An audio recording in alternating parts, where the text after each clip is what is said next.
નમસ્કાર, weather analysis સાથે હું છું પાયલ અને ગુજરાતમાં અત્યારે ગરમી થોડી ઓછી થઈ હતી પણ ફરી એકવાર ગરમી વધવાની છે. વાતાવરણમાં પલટો આવવાનો છે. અલગ અલગ બનતી સિસ્ટમો કેટલી અસર ગુજરાતને કરશે, કયા વિસ્તારમાં ગરમી ખૂબ વધારે પડવાની છે અને કેટલા દિવસ સુધી હીટવેવની આગાહી છે, એ બધા જ વિષય પર વાત કરીશું. શરૂઆત આપણે ભીંડીથી કરીએ અને ભીંડીમાં જોઈએ તો તમને ઓરેન્જ કલર દેખાતો હશે. ઓરેન્જ કલર સાથે સાથે તમને અહીંયા આંકડાઓ પણ દેખાતા હશે. વધારે ગરમી શહેરી વિસ્તાર છે એટલે કે અમદાવાદ છે, ગાંધીનગર, સુરત, વડોદરા આ બધા વિસ્તારમાં ખૂબ વધારે ગરમી અત્યારે પડી રહી છે અને હજુ એ ગરમી વધવાની સંભાવના છે. બપોર થતાં સુધીમાં સુરતમાં 36 ડિગ્રી સુધી તાપમાન પહોંચે છે, અમદાવાદમાં પણ 35-36 ડિગ્રી સુધી તાપમાન પહોંચે છે અને તાપમાનમાં હજુ પણ વધારો થઈ શકે છે 40 ડિગ્રી સુધી. જે હમણાં એક હીટવેવનો રાઉન્ડ ગયો એવો ફરી એકવાર હીટવેવનો રાઉન્ડ આવી શકે છે. 40 ડિગ્રી સુધી તાપમાન બદલાઈ શકે છે, તાપમાનમાં જે છે એ વધારો થઈ શકે છે. ક્યારે થવાનું છે તો 20 તારીખ પછી વાતાવરણમાં પલટો આવવાનો છે. ત્યાં સુધી 35-36 ડિગ્રી સુધી તાપમાન રહેવાની સંભાવના છે પણ 22 તારીખ પછી એ વાતાવરણમાં પલટો આવશે અને ગરમીમાં ખૂબ વધારે વધારો થશે.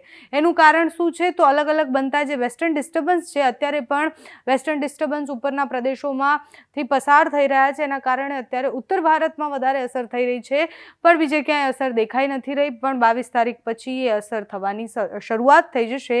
અલગ અલગ વેસ્ટર્ન ડિસ્ટર્બન્સ અને વાદળછાયા વાતાવરણને કારણે તમે જુઓ કે 22 તારીખે પણ 37-38 ડિગ્રી સુધી તાપમાન પહોંચી જવાનું છે. એટલે બપોર થતાં સુધીમાં અમદાવાદમાં 37 ડિગ્રી છે, સુરતમાં 38 છે, આ બાજુ જામનગરમાં 36 છે અને મધ્ય ગુજરાતમાં પણ ખૂબ વધારે ગરમી પડશે અને ઉત્તર ગુજરાતમાં પણ ખૂબ વધારે ગરમી પડવાની સંભાવનાઓ છે. બનાસકાંઠા અને એ જે બોર્ડરના વિસ્તારો છે, રાજસ્થાનની બોર્ડર પાસેના જેટલા પણ શહેર છે, ગામ છે, ત્યાં બધી જ જગ્યાએ ગરમી ખૂબ વધારે પડવાની છે. કચ્છ પણ હોટ, હંમેશા કચ્છ એવો હોય છે કે જે કચ્છના નલિયાથી લઈને બીજા વિસ્તારોમાં ખૂબ વધારે ગરમી પડતી હોય છે. આ વર્ષે પણ કચ્છમાં ખૂબ વધારે ગરમીની સંભાવનાઓ છે. 23 તારીખે પણ સ્થિતિ એવી રહેવાની છે. શરૂઆત 26 ડિગ્રીની આસપાસથી થાય છે, 25-26 ડિગ્રી. બપોર થતાં સુધીમાં 37-38 ડિગ્રી સુધી તાપમાન પહોંચી જતું હોય છે. 22, 23 અને 24 તારીખ સુધીમાં ભયંકર ગરમી છે અને સુરતમાં જો 40 ડિગ્રી સુધી તાપમાન 23 તારીખે પહોંચવાનું છે અને અમદાવાદમાં પણ 40 ડિગ્રી સુધી તાપમાન પહોંચવાની સંભાવનાઓ છે. જામનગરમાં 37 ડિગ્રી તાપમાન છે. બીજા બધા જ પ્રદેશોમાં ખૂબ વધારે ગરમીની અત્યારે સંભાવનાઓ દેખાઈ રહી છે.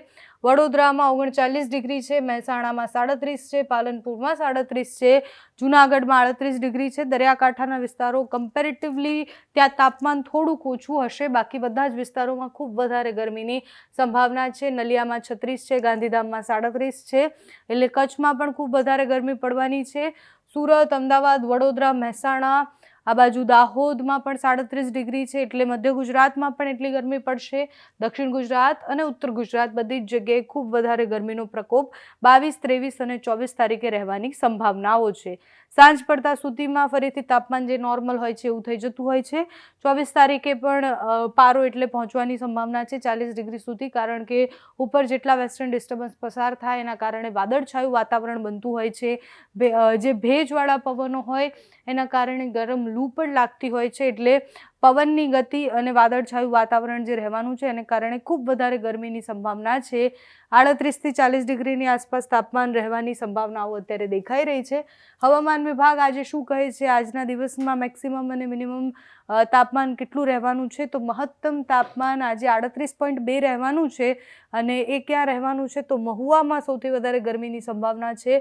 અમદાવાદમાં 37 ડિગ્રી, ગાંધીનગરમાં 37.4, બાકી 36 સુરતમાં, વડોદરામાં 37, ભાવનગરમાં 35.7, મહુવામાં 38.2 છે એ મેક્સિમમ ટેમ્પરેચર રહેવાનું છે. અમરેલીમાં 36.8 છે, વેરાવળમાં 30.4 છે, દીવમાં 35.7 છે, પોરબંદરમાં 35.2 છે, આ બાજુ ભુજમાં 36.2, નલિયામાં 34, કંડલા પાસે 37.1 છે, ડીસામાં 38.1 છે. એટલે કમ્પેરેટિવલી દરિયાકાંઠાના વિસ્તારોમાં એટલી ગરમી નથી પડવાની. મહત્તમ તાપમાન મહુવાનું ખૂબ વધારે રહેવાનું છે, એટલે મહુવામાં સૌથી વધારે ગરમી પડશે. બાકી બધા જ વિસ્તારોમાં ટેમ્પરેચર જે છે એ સામાન્યથી મધ્યમ રહેવાનું છે. જે ગરમીની જે શરૂઆત હોય છે એ પ્રમાણે 35 ડિગ્રીથી લઈને 36-37 ડિગ્રી સુધી તાપમાન જશે. પણ 22 તારીખ પછી વાતાવરણમાં આવશે પલટો. હવામાન વિભાગ આગાહી કરતાં કહે છે કે 22 તારીખ પછી જે એક અઠવાડિયું છે એ એક અઠવાડિયું ખૂબ વધારે ગરમી ગુજરાતમાં પડવાની છે। કયા વિસ્તારોએ બચવાનું છે, કયા વિસ્તારોમાં ઓછું ટેમ્પરેચર રહેશે તે સાંભળો। आने वाले 7 दिनों के लिए जो गुजरात स्टेट के लिए फोरकास्ट है उसमें ड्राई वेदर प्रिवेल करेगा। और मैक्सिमम टेम्परेचर की बात करेंगे तो आने वाले 3 दिनों के लिए maximum temperature no large change में रहेगा। उसके बाद 2 से 3 डिग्री सेल्सियस की बढ़ोतरी का पूर्वानुमान है। और मिनिमम टेम्परेचर की बात करेंगे तो आने वाले 2 दिनों में minimum temperature no large change में रहेगा। उसके बाद 2 से 3 डिग्री सेल्सियस की बढ़ोतरी का पूर्वानुमान है। और मैक्सिमम टेम्परेचर रियलाइज की बात करेंगे तो अहमदाबाद में मैक्सिमम टेम्परेचर 36.8 और गांधीनगर में 36.5 degree Celsius maximum temperature realise हुआ है। और ओवरऑल पूरे गुजरात रीजन की बात करेंगे जहां पर सबसे ज़्यादा मैक्सिमम टेम्परेचर रियलाइज है वो है राजकोट 38.7 डिग्री सेल्सियस। और मैक्सिमम टेम्परेचर फोरकास्ट की बात करेंगे तो अहमदाबाद के लिए 38 डिग्री सेल्सियस का मैक्सिमम टेम्परेचर का फोरकास्ट है। और डिस्कम्फर्ट कंडीशन आज के लिए एंटायर गुजरात कोस्ट के लिए है। और उसके बाद डे 4 और डे 5 के लिए discomfort condition entire Gujarat coast के लिए पूर्वानुमान है। और विंड डायरेक्शन की बात करेंगे तो पूरे गुजरात रीजन में लैंड रीजन पे जो विंड प्रेवल करेगी उसकी डायरेक्शन होगी वेस्टर्ली टू नॉर्थ वेस्टर्ली में। आपने जो टेम्परेचर राइज की बात की, पर्टिकुलर कोई पॉकेट में या ऑल ओवर गुजरात में? जो 3 दिन के बाद मैक्सिमम टेम्परेचर में 2 से 3 डिग्री सेल्सियस की बढ़ोतरी होगी वो पूरे गुजरात स्टेट में, जिसमें सारे रीजन कवर हैं जहां पर 2 से 3 डिग्री सेल्सियस के मैक्सिमम टेम्परेचर के बढ़ने का पूर्वानुमान है 3 दिन के बाद। सर, गर्मी का रीजन क्या? अभी जो विंड प्रेवेल कर रही है वो है westerly to north westerly wind, जिसके कारण अभी टेम्परेचर में ज़्यादातर सिग्निफिकेंट चेंज नहीं है।